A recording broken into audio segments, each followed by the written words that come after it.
అసెంబ్లీకి కేసీఆర్ రావడం రాకపోవడం ఇది పక్కన పెడితే ఒక ప్రతిపక్ష హోదా ఉన్న తరువాత ఆ పాత్రను పోషించకుండా హరీష్ రావు గారికో కేటీఆర్ గారికో ఆ పాత్రను వదిలేసి రోడ్లపైకి వదిలేశారన్నట్టుగా రేవంత్ రెడ్డి గారు మాట్లాడారు. మీ ఇద్దరు ఏదో ఈ ప్రతిపక్ష హోదా కోసం పోటీ పడుతున్నట్లుగా వ్యవహరిస్తున్నారు. అటువంటి పోటీలు కానీ మాకు అంత సంకుచిత మనస్తత్వం కానీ లేదు.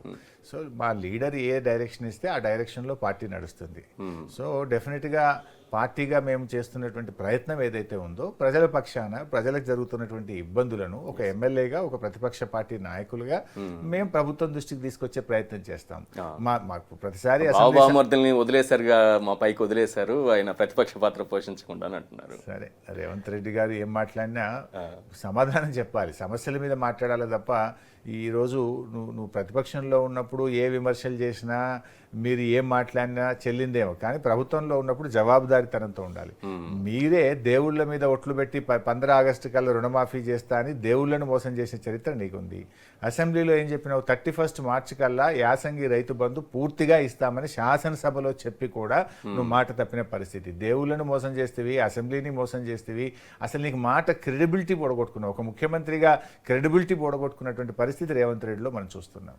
ముఖ్యమంత్రిగా రేవంత్ రెడ్డి గారికి ఎన్ని మార్కులు ఇస్తారు? కాంగ్రెస్ పార్టీ కూడా తెలంగాణ వచ్చిన తర్వాత మొదటిసారి అధికారంలోకి వచ్చింది, పార్టీ పాలనకి ఎన్ని మార్కులు ఇస్తారు? నన్ను అడగడం కంటే ప్రజల్ని అడిగితే బెటర్. సరే, నేను చెప్తే ఏమంటే రాజకీయం అంటారు, నేను చెప్తే విమర్శ అంటారు.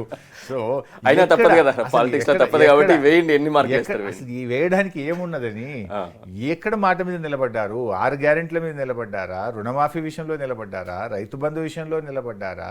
పోనీ పరిపాలనలో మీరు చూస్తే లగచర్ల రైతులకు బేడీలు వేసి గిరిజన రైతులను జైల్లో పెట్టినటువంటి పరిస్థితి మనం చూస్తూ ఉన్నాము.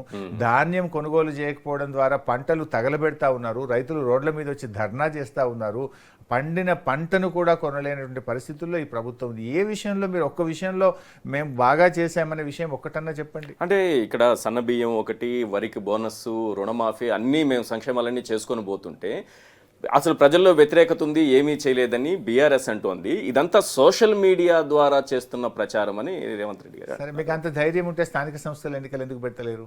ఎన్నికలు ఎందుకు సంవత్సరంన్నర నుంచి వాయిదా వేస్తున్నారు? మీకు అంత బలమే ఉంటే, మీరు అంత బాగా చేసే ఉంటే ఎలక్షన్ పెట్టండి. Why are you postponing the local body elections? Election ఇప్పుడు మన ప్రజాస్వామ్యంలో ఎన్నికల ఫలితాలే గేట్ రాయి. అవును. సో మీరు ఎలక్షన్ పెట్టండి. ఇలా 32 జిల్లా పరిషత్ ఎన్నికలు పెండింగ్లో ఉన్నాయి. దానివల్ల ఇలా రాష్ట్రానికి ఆర్థిక సంఘం డబ్బులు రావడం లేదు. దాదాపు 5,000 కోట్ల రూపాయలు రాష్ట్రానికి వచ్చేటువంటి స్థానిక సంస్థలకు రావాల్సిన డబ్బు ఎన్నికలు పెట్టకపోవడం వల్ల కేంద్ర ప్రభుత్వం నిలిపివేసింది. మరి నువ్వు ఎన్నికలు పెట్టకుండా ఎందుకు పారిపోతున్నావు? ఎందుకు వాయిదా వేస్తున్నావు? అంటే నీకు ఎక్కడో భయం ఉంది, ప్రజలు మిమ్మల్ని తిరస్కరిస్తారనే భయం ఉంది కనుకనే, నెగటివ్ పర్ఫార్మెన్స్ ఉంది కనుకనే మీరు ఎన్నికలు పెట్టకుండా ముఖం చాటేస్తున్న పరిస్థితి ఈ రోజు. ఒకవేళ ఎన్నికలు పెడితే బీఆర్ఎస్ పోటీ చేస్తుందా? తప్పకుండా 100% మొన్న ఎందుకు వెనకడుగు వేశారు? గ్రాడ్యుయేట్ ఎన్నిక ఇస్ డిఫరెంట్. అది వేరు, స్థానిక సంస్థలు వేరు. కొన్ని విషయాల్లో పార్టీకి కొన్ని వ్యూహాలు ఉంటాయి, సందర్భాన్ని బట్టి కొన్ని నిర్ణయాలు తీసుకుంటాం. బట్ స్థానిక సంస్థల్లో తప్పకుండా బీఆర్ఎస్ పోటీ చేస్తుంది, మంచి పర్ఫార్మెన్స్ కూడా చేస్తుంది.